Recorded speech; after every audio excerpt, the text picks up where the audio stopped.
And I understand from like Milei's perspective, because he's probably trying to work out how we can, get a free trade deal together with the United States. And I mean, I'd be skeptical about the extent to which that will work.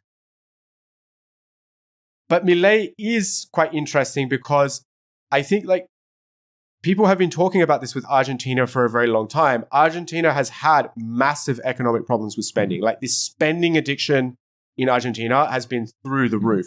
Now, of course, people from the left will sort of argue with me on that and say, no, but actually Argentina, and this is worth pointing out, Argentina has had much better stats than Brazil when it has come to things like healthcare, when it's come to things like education. There has been space to argue that Argentina, despite these like awful economic indicators when it comes to inflation or it comes to like the value of the currency, that generally speaking, like Argentina has been in a relatively stable position. But what Milei is trying to do is, he's trying to, I think, cut heavily and attract more foreign investment. And this is the problem that I think Brazil has. See, I'm doing the weave. Yes. That Brazil has is that like Brazil. And it comes back to this idea that something that we've talked about a lot off the podcast, which is this idea of what you call the big papa government, right?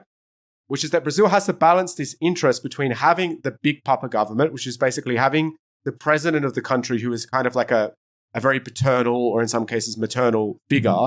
Because I think Dilma still had to like fulfill a very maternal role. That they have to look after the people. And that's how you get votes. You don't get votes by not looking after the people and just prioritizing the economy because the population is so big that I think you couldn't even really have like a Milei come through in Brazil because there are so many millions and millions of people that you would need votes from that will want to be looked after by the government. And I think I'll go on another weave here. This is something that we talked about went wrong with Bolsonaro's government, which that Bolsonaro didn't understand the big papa style of government.